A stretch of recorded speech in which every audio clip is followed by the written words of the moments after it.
My name is Emily Carter. I am 29 years old, and I work as a junior accountant in a small private company.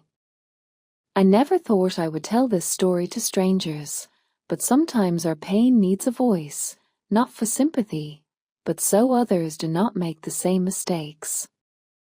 I grew up in a simple middle-class family. My father, Robert Carter, was a school teacher who believed in honesty more than money, and my mother, Linda Carter, managed our home with patience and quiet strength. We never had much, but we had peace, and I was raised to believe that kindness was the most important quality a person could have. When I was 26, I met a man named Daniel Moore. He worked as a sales executive in another company, and from the beginning, he seemed different from the people I had met before. He listened when I spoke. He remembered small details about me. He asked about my dreams, my fears, and my childhood. Slowly, without realizing it, I started trusting him. At that time in my life, I was saving money carefully. I had dreams of starting my own accounting firm one day, and every dollar mattered to me. My closest friend at work was Sarah Collins. She was confident, practical, and protective of me. Once, casually, she warned me that people who speak too sweetly sometimes hide their true intentions. I laughed it off. I wanted to believe that Daniel was genuine. As months passed, Daniel became a big part of my daily life. We spoke every day. We shared plans about the future.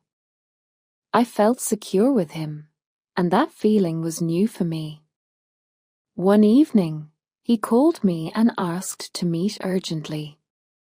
When I saw him, his face looked tired and worried. He told me his mother was seriously ill and needed immediate treatment. He said he was short of money and had no one else to ask. Then he asked me if I could help him with $35,000. That amount was my entire savings. 5 years of discipline, sacrifices, and saying no to myself for bigger dreams. That night, I couldn't sleep. My father's old words echoed in my mind, that trust once broken never feels the same.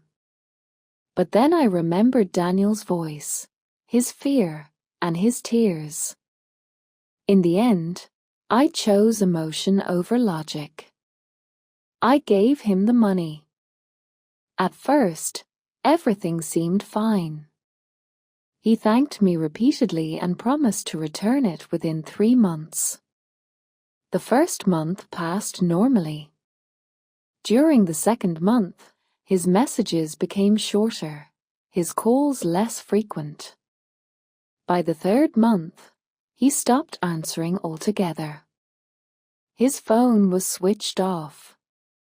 I felt a strange fear growing inside me, but I kept telling myself not to overthink. One day, I went to his office, only to be told that he had left the company months ago. In that moment, my legs felt weak.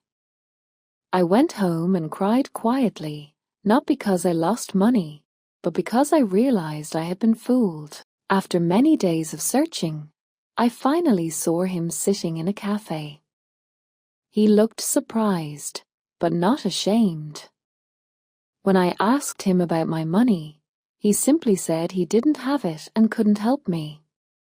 There was no real apology, no regret in his eyes. I walked out feeling empty. That night, I checked my bank account. My savings were gone. My trust was gone. My confidence was gone. Sarah sat beside me and reminded me that being kind is not a weakness, but failing to protect yourself can be. Slowly, I began to accept the truth. Not everyone who asks for help deserves sacrifice. Weeks turned into months. I worked harder than before. I learned to say no without guilt. I stopped explaining myself to people who didn't deserve explanations. When I visited my parents and told my father everything, he listened silently and then said that while money can be lost and earned again, the wisdom I gained will protect me for life. That day, I understood that some lessons come with pain, but they shape us into stronger people. Today, I am still rebuilding my savings and my trust, but I am stronger than I was before. If you are listening to my story, remember this. Kindness should never cost you your self-respect. Trust should be earned, not given blindly. And loving yourself sometimes means setting boundaries, even when it feels uncomfortable. Some lessons hurt deeply, but they save your future.